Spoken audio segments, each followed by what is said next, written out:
Moin Moin, hier ist der Zapp. In dieser Episode stelle ich dir das Spiel Rescue Haku The Tycoon vor. Ich weiß, dass man das eigentlich englisch HQ ausspricht, aber Haku geht besser über die Lippen. Das Spiel wird von Still Alive Studios aus Österreich entwickelt, die bisher mit dem Bus-Simulator ihr bekanntestes Projekt hatten. Publisher ist die deutsche Firma Aerosoft. Ich durfte freundlicherweise das Spiel schon vor Release kostenlos antesten, dies hat aber natürlich keinen Einfluss auf meine Wertung. Wirklich schlechte Spiele stelle ich gar nicht erst vor, selbst wenn man sie mir schenkt. Und auch sonst weise ich auf Fehler, Mängel und Probleme hin, ungeachtet ob gekauft oder Testmuster. Dieser Test basiert auf einer Beta-Version, von daher können eventuell im Video zu sehende Fehler bis zum Release noch gefixt werden. Das Spiel erscheint am 28. Mai 2019 auf Steam und der Preis wird ca. 25 € betragen. Was ist Rescue Haku? Wenn ich groß bin, will ich Feuerwehrmann werden. In Rescue Haku baut und verwaltet man eine privatwirtschaftlich geführte, kombinierte Rettungswache, in der Polizei, Feuerwehr und Rettungsdienst zusammenarbeiten. Dafür bekommt man also vom Bürgermeister eine bestimmte Menge Finanzen zugewiesen und dann kommen Notfälle rein, um die man sich unter Zeitdruck kümmern muss. Dazu werden Feuerwehrleute, Polizisten und Rettungssanitäter angestellt, entsprechende Fahrzeuge angeschafft, Trainingsmöglichkeiten und Büros gebaut und natürlich auch Ruheräume, Ausrüstung, Duschen und Toiletten. Das komplette Management aller Finanzen, Mitarbeiter, Fahrzeuge, Baumaßnahmen, Einsatzplanung und noch viel mehr liegt allein in unserer Hand.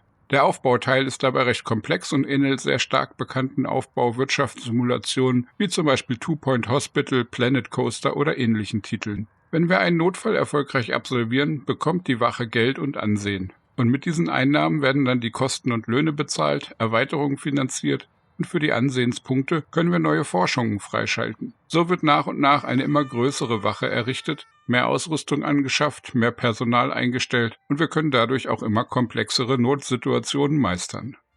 Technik. Das Spiel benutzt die bekannte Unity Engine und kommt mit einer grundsätzlich recht ansehnlichen, aber vereinfachten 3D-Grafik daher. Es wird dabei eine sogenannte Low-Poly-Technik angewendet. Dies bedeutet, dass alle Geräte und Charaktere im Spiel nicht super detailliert dargestellt werden, sondern nur mit Modellen, die eine geringe Kantenzahl haben. Diese Vereinfachung wirkt auf den ersten Blick eventuell irritierend, weil die Figuren zum Beispiel keine Gesichter haben, aber das hat durchaus auch seinen eigenen Charme. Die Menschen wirken ein wenig wie Lego-Figuren und nach kurzer Zeit ist das, was die Angestellten machen, sowieso viel wichtiger als das Aussehen. Ansonsten wird das Spiel in verschiedenen Sprachen einstellbar sein, sowohl was Texte wie auch Sprachausgaben angeht. Die Hardware-Anforderungen sind ungefähr im mittleren Bereich. Bei Spielbeginn wird vermutlich fast jeder halbwegs moderne Rechner mit dem Spiel zurechtkommen, aber wenn irgendwann mehr als 100-200 Rettungskräfte in der Station durcheinander rennen, dann werden schwache Rechner vermutlich leicht ins Ruckeln kommen. Feuerwehr, Polizei und Rettungsdienst. Das Konzept des Spiels sieht vor, dass wir nicht nur eine Art von Notfall bearbeiten.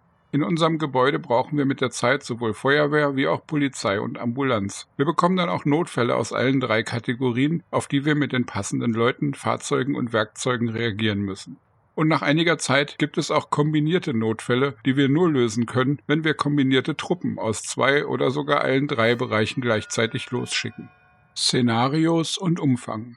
Das Spiel bietet momentan 2 Szenarios, Berlin und San Francisco, und diese in jeweils 2 verschiedenen Schwierigkeitsgraden, die sich aber auch durch etwas anderen Ablauf unterscheiden. Dazu gibt es dann noch einen Endlosmodus. Ich denke, hier hätte es durchaus mehr sein können. Die Szenarios dauern zwar 8 bis 10 Stunden circa, aber etwas mehr Content hätte das Spiel noch leicht weiter aufgewertet. Ob nach Release noch mehr Missionen kommen werden, ist mir momentan nicht bekannt, aber dazu vielleicht mehr im späteren Abschnitt zum Thema Modding. Im ersten Szenario beginnen wir in Berlin und sollen erstmal eine kleine Feuerwache aufbauen. Wir schaffen ein erstes Feuerwehrfahrzeug an, das nebenbei erwähnt auch original Fahrzeugnamen trägt. Denn TLF ist dabei eine Abkürzung für Tanklöschfahrzeug. Das Fahrzeug bekommt dann einen Platz in der Garage zugewiesen, sodass es von dort bei Bedarf ausrücken kann. Unsere Feuerwehrleute brauchen dann noch mehr Räume, darauf gehe ich gleich noch genauer ein. Wenn dann ein Notfall oben rechts angezeigt wird, können wir darauf klicken, Fahrzeug, Feuerwehrmänner und Feuerwehrfrauen zuweisen,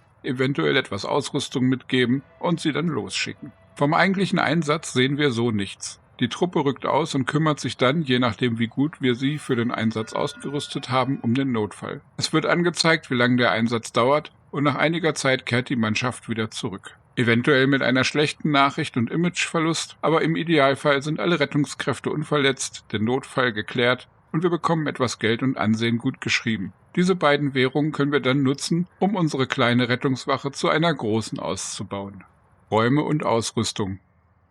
Die Karte ist in kleine Kästchen unterteilt und jeder Raum kann Kästchen für Kästchen aufgebaut werden oder indem wir einfach einen Rahmen ziehen. Dann noch eine oder mehrere Türen gesetzt und der Raum kann genutzt werden. Das Spiel bietet momentan 10 verschiedene Raumarten plus Flur- und Außenbereich. Für jede Raumsorte gibt es dann zahlreiche Einrichtungsgegenstände. In der Garage können wir die vielen verschiedenen Fahrzeuge abfahrbereit machen. Diese unterscheiden sich meistens nicht nur in Form, Größe, Sitzplätzen, sondern auch teilweise durch bestimmte Spezialwerkzeuge, die sie bereits eingebaut haben. Diese Werkzeuge brauchen wir später auf den Missionen. Wenn die Fahrzeuge sie nicht bereits mitbringen, müssen wir sie in der Station bereithalten und beim Start in den Einsatz mit einplanen, damit sie eingeladen werden. Bei der Raumauswahl gibt es Küche und Bad, wo unsere Leute ihre wichtigen Bedürfnisse erfüllen können. Dann einen Trainingsraum, in dem unsere Rekruten zu richtigen Einsatzkräften ausgebildet werden. Im Büro bekommt jede Berufsrichtung einen eigenen Rekrutierungsschreibtisch. Die Polizei hat im Büro aber nochmal sehr viele zusätzliche Einrichtungen, um mit Verhören, Fallakten und dem Lösen von Fällen weiteres Geld einzunehmen. Im Versorgungsbereich stehen nicht nur die Spinde, an denen unsere Leute sich umziehen.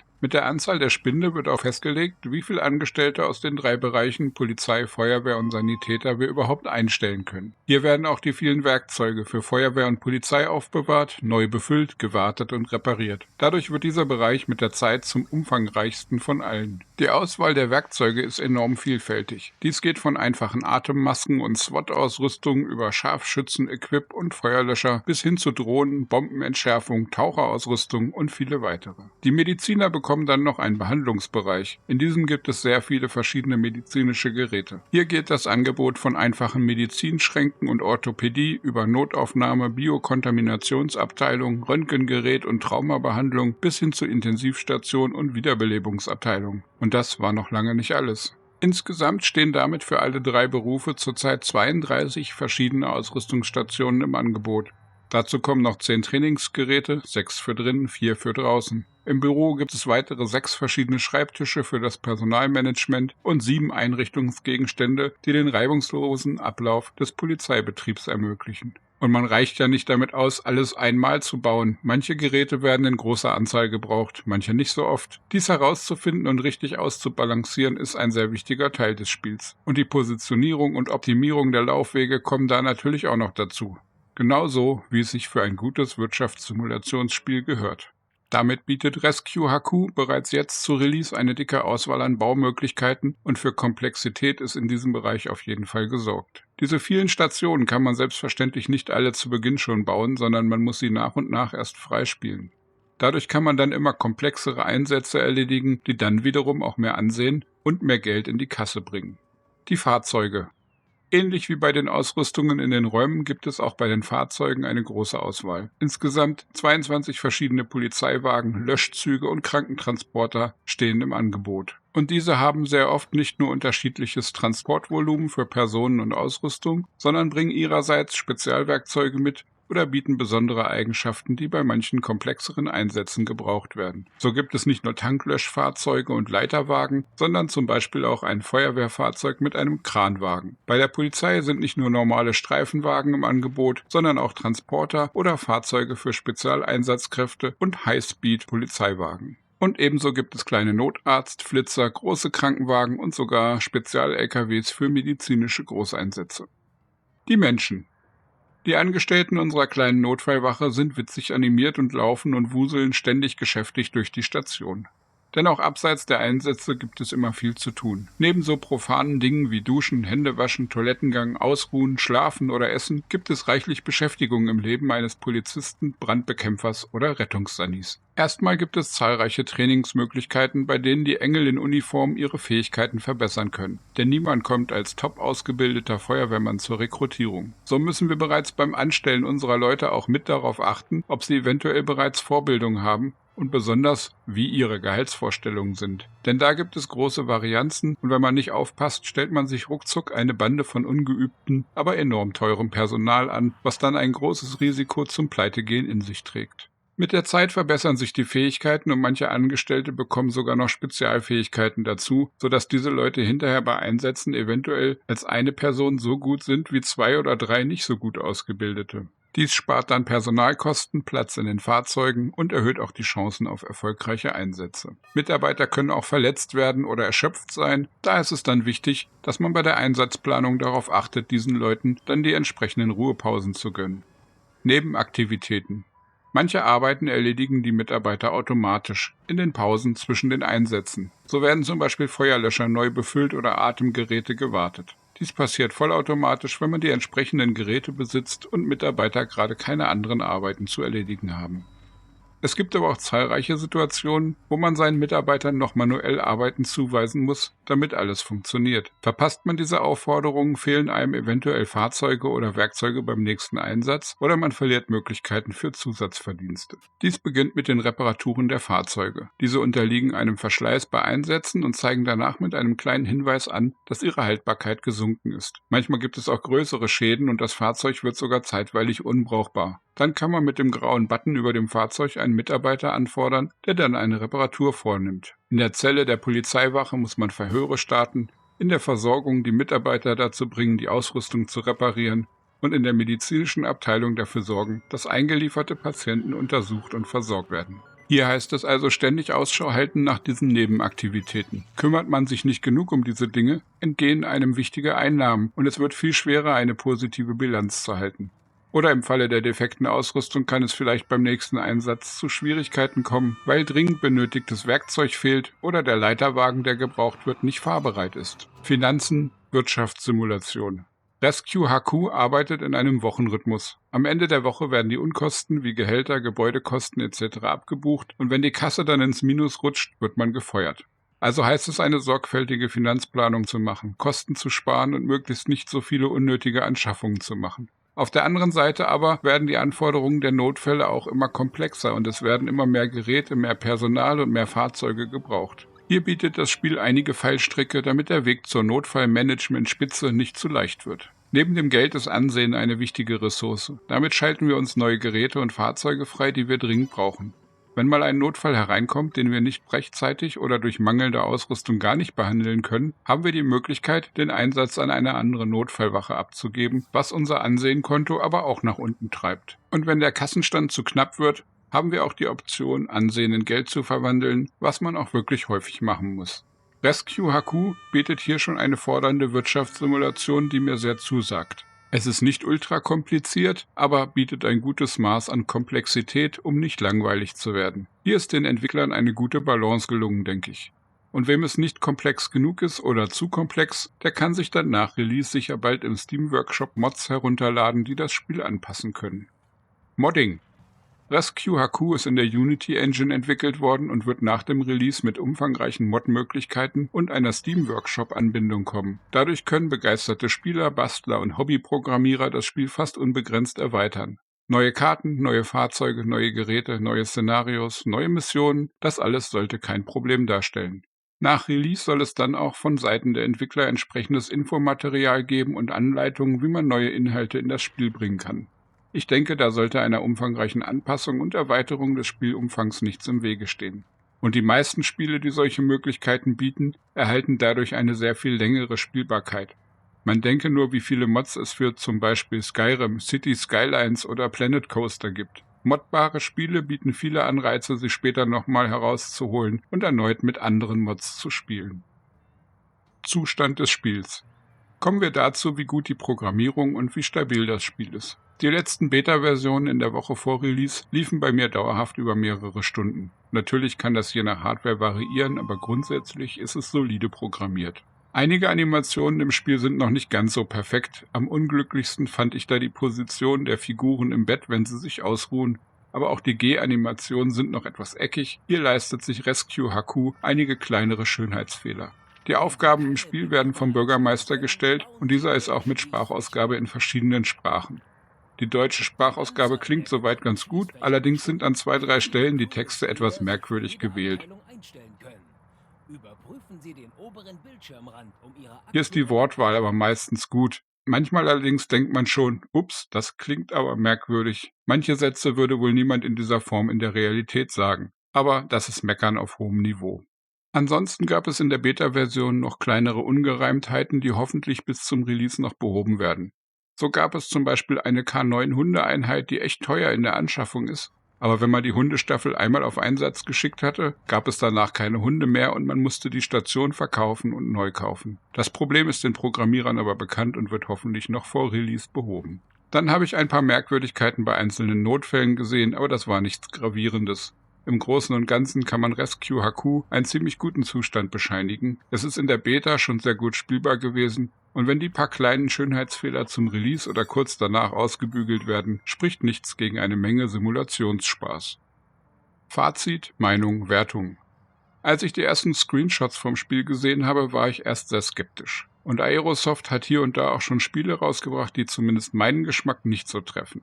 Ich habe darum auch erst gezögert, ob ich zu diesem Spiel ein Review machen möchte. Ich habe mich dann aber doch dazu entschieden. Und dann folgte eine Phase der Aha, oh, das ist aber nett und gut gemacht Gedanken. Ich war wirklich erstaunt, wie viel Spaß mir Rescue HQ gemacht hat. Die Leute wuseln mit steigender Spielzeit mehr und mehr durch die Gänge und die Station füllt sich mit Leben. Und die vielen Geräte, Fahrzeuge, verschiedenen Einsatzanforderungen, das beinhaltet schon eine Menge Spielspaß für Fans von Wirtschaftssimulationen. Ich bin nun bestimmt kein Einsteiger in diesem Genre, aber als ich das erste Mal pleite war, hatte ich sogar Freude daran, weil sich dadurch eine Herausforderung für mich ergab, beim nächsten Versuch genauer hinzuschauen. Einfach nur so vor sich hinbauen kann geldmäßig schnell daneben gehen. Aber so soll eine Wirtschaftssimulation sein. Nicht zu schwer, aber auch nicht zu einfach. Das Spiel bietet bei Release leider nur 4 Szenarios, wobei dann auch noch eigentlich nur 2 Karten geboten werden, die mit unterschiedlichem Schwierigkeitsgrad einen etwas anderen Ablauf bringen. Dies finde ich jetzt für meinen Geschmack zu wenig. Ein Szenario bietet ungefähr 8 bis 10 Stunden Spielzeit. Für alle 4 Szenarios kann man also mit ca. 30 bis 35 Stunden rechnen. Dazu gibt es dann einen Endlosmodus mit einem Einsatzgenerator. Wenn man den Preis von 25 € in Bezug zur gebotenen Spielzeit setzt, halte ich das bei einer Wirtschaftssimulation eher für mittelmäßig. Ein paar mehr Szenarios oder eine Kampagne mit einigen Leveln hätten dem Titel sicher gut getan. Allerdings muss man da auch die Mod-Schnittstelle berücksichtigen. Wenn die Entwickler es gut hinbekommen, den Spielern brauchbare Anleitungen an die Hand zu geben, damit sie selbst neue Maps, Szenarios, Fahrzeuge etc. ins Spiel bringen können, dann ändert sich dieses Verhältnis vermutlich schlagartig zugunsten von Rescue HQ. Technisch könnten die Optionen des Spiels noch etwas mehr Möglichkeiten zur Anpassung bieten. So bin ich halt kein großer Freund von Tiefenunschärfe, die hier reichlich verwendet wurde. Und als Benutzer von mehreren Monitoren hätte ich gern einen Fullscreen Borderless Window Mode als Option. Wenn wir dann zu einer Wertung kommen wollen, sorgt hier vor allem der für meinen Geschmack etwas zu geringe Missionsumfang für Punktabzüge. Und ein paar hakelige Animationen und kleinere Schnitzer hier und da trüben meinen Eindruck auch noch etwas. Aber im Großen und Ganzen ist es jetzt momentan ein solides Spiel mit einem interessanten Simulationsansatz. Der Aufbauteil funktioniert zuverlässig und der Wirtschaftsteil ist vom Balancing her im mittleren Bereich, was Motivation und Schwierigkeitsgrad anbelangt. Ohne Mods gesehen und in Erwartung von noch kleineren Bugfixes bis zum Release gebe ich dem Spiel momentan erstmal eine Wertung von 72%. Wenn das Spiel nach Release noch nachträglich etwas mehr Liebe bekommt, obendrein die Modding-Community sich dieses Titels wirklich annimmt und es hoffentlich bald brauchbare Mods geben wird, hat das Spiel ein Potenzial noch auf 80% oder sogar darüber zu gelangen. Aber das ist Zukunftsmusik. Wenn man das Spiel längere Zeit nach Release kaufen möchte, sollte man dies vielleicht erst nachprüfen. Dann hoffe ich, dass dir dieses Review gefallen hat. Schreib mir bitte deine Meinung zum Spiel in die Kommentare. Und falls du Vorschläge zu meinen Tests oder Kritik haben solltest, freue ich mich auch, von dir lesen zu dürfen. Mehr Reviews, aber auch Tipps und Tricks und andere Inhalte findest du auf der Kanalhauptseite oder auch in meinem Blog unter zapzock.de. Über Likes und Abos freue ich mich natürlich sehr, auch besonders, wenn du diesen Beitrag mit deinen Freunden teilen magst. Dann schalte wieder ein beim nächsten Mal. Ich wünsche dir einen tollen Tag, lass es dir gut gehen. Ciao, ciao, dein Zap.